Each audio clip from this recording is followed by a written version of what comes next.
On a sunny California day, the world seemed to shimmer with possibility. The air was warm, the sky a perfect blue, and the gentle breeze carried the scent of blooming flowers through the neighborhood. It was the kind of day that felt like anything could happen, where even the most ordinary moments might turn extraordinary.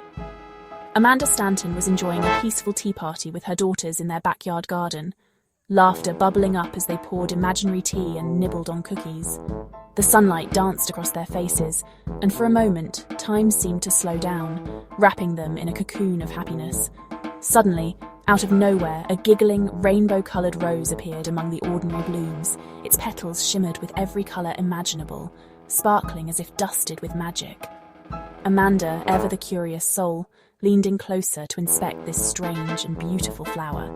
But as she reached out, the ground beneath her seemed to ripple, and she was swept up into a swirling, glittery vortex that spun her around and around, faster than she could blink. With a gentle thud, Amanda landed softly on a plush red carpet, her senses reeling. She looked up to find herself standing before a massive cartoon mansion, its towers stretching impossibly high into the sky, windows twinkling with light and promise. Floating above the entrance was a cartoon version of Chris Harrison, grinning from ear to ear. He waved a sparkling wand and called out, "Welcome to the cartoon kingdom of Bachelor Nation. Your adventure begins now, Amanda." Amanda gazed around in awe. Everything was bright and bouncy.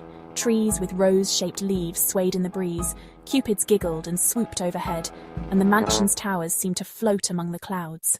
The whole world sparkled with a sense of magic and mischief. Chris floated down beside her and explained her quest, to find the legendary True Love's final rose by surviving the wildest, most unpredictable bachelor season ever. There would be challenges, surprises, and plenty of twists along the way. As he spoke, Amanda's clothes shimmered and transformed into a sparkling ball gown, complete with glittering shoes and a tiara. She looked every bit the princess, ready for a fairy tale adventure. With a determined smile, Amanda nodded at Chris, her nerves giving way to excitement. She felt ready to face whatever this bonkers, magical world had in store for her, no matter how wild it might get. And so, with a deep breath and a heart full of hope, Amanda took her first step into the unknown. Her adventure had officially begun. The first night was pure cartoon chaos. Limos shaped like shoes and cheese, each one more outrageous than the last, rolling up to a mansion that looked like it had been plucked straight from a pop-up storybook. The air buzzed with excitement and nerves as contestants tumbled out, some tripping over their own feet, others striking dramatic poses for the cameras. There was flexing Chad, already showing off his biceps to anyone who'd look, and napping Corinne, who somehow managed to doze off in the middle of the party, unfazed by the noise and lights. The rest of the group was a wild mix, some giggling nervously, others plotting their first moves, all hoping to make a memorable entrance. The Bachelor himself? A cartoon Ben Higgins, all charm, dazzling smile, and a jawline so sharp it could cut glass. He greeted each contestant with a wink and a grin, clearly enjoying the spectacle unfolding before him. Suddenly, a garden gnome, yes, a gnome, named Osha popped up, microphone in hand, and announced the first challenge of the night. The crowd hushed as he revealed a twist. To win the coveted first impression rose, they'd have to solve a riddle. I have no voice, but I tell stories. I have a spine, but cannot stand. I can be opened, but have no door. What am I? The riddle echoed through the garden, stumping even the most confident contestants. Contestants shouted wild guesses. A diary! A treasure chest! But Amanda paused, her mind drifting to the quiet moments she shared with her daughters, reading bedtime stories and turning pages together. With a spark of inspiration, she shot her hand up and declared, "It's a book!" Her voice rang out, confident and clear, cutting through the chatter. Osha cheered, the crowd erupted in applause, and Ben, grinning from ear to ear, awarded Amanda the sparkling first impression rose, her eyes shining with pride. The other contestants gasped in surprise, some with envy, others with newfound respect, but Amanda just smiled, her confidence growing. She'd passed the first test with both heart and smarts, proving she was more than ready for whatever this wild cartoon world would throw at her next. As the party swirled on around her, Amanda realized she was catching on fast. And maybe, just maybe, she was here to stay. The next day, Amanda got a date card. Let's get wild down under. She and other contestants were whisked to a cartoon outback, where boxing kangaroos and tea-serving koalas awaited. The challenge guide a stubborn wombat through a zany obstacle course. Amanda's wombat, Wally, refused to budge, until she offered him an apple and some patience. Together, they bounced, slid, and laughed through the course, finishing with teamwork and kindness. Ben awarded Amanda a date rose for her sportsmanship. She learned that sometimes slowing down and sharing is the real win. Rose ceremonies here were wild. 1 week on a floating island, the next at a Mad Hatter's tea party. Roses spun atop a giant cake. Contestants had to leap to catch them. When someone didn't get a rose, a cartoon hook whisked them away. Amanda's turn came. She flipped, caught her rose mid-air and landed to applause. Ben winked, impressed by her poise. Amanda felt safe for another week, surrounded by new friends.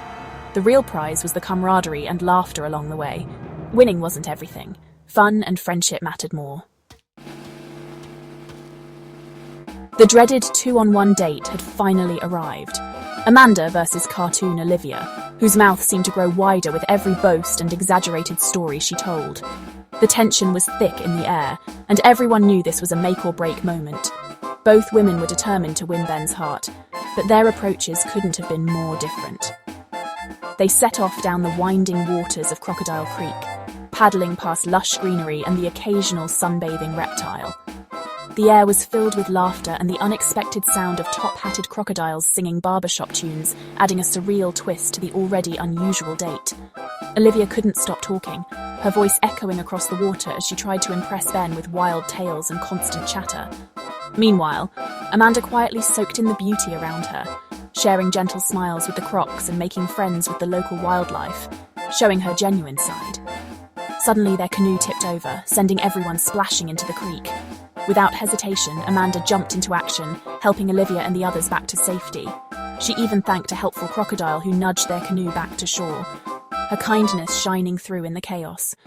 Ben watched the whole scene unfold from the riverbank, quietly taking note of Amanda's calm, caring nature and her ability to bring people together, even in the most unexpected situations.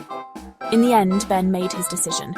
He sent Olivia home on a friendly, smiling whale, wishing her well on her journey, and handed Amanda the coveted rose, recognizing her warmth and sincerity.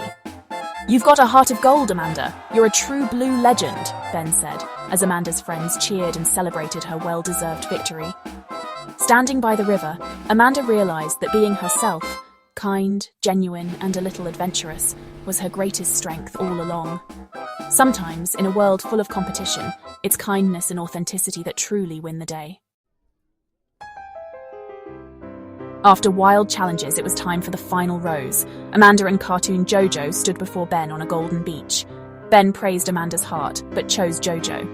Amanda felt a pang of sadness, until the magical true love's final rose floated to her. Chris and Osha appeared. The quest was about finding your own happy ending. Amanda's daughters appeared, hugging her tight. She realized the real prize was the love she already had. Whisked home, Amanda landed in her garden, tea still warm. The greatest adventure was discovering the magic of family.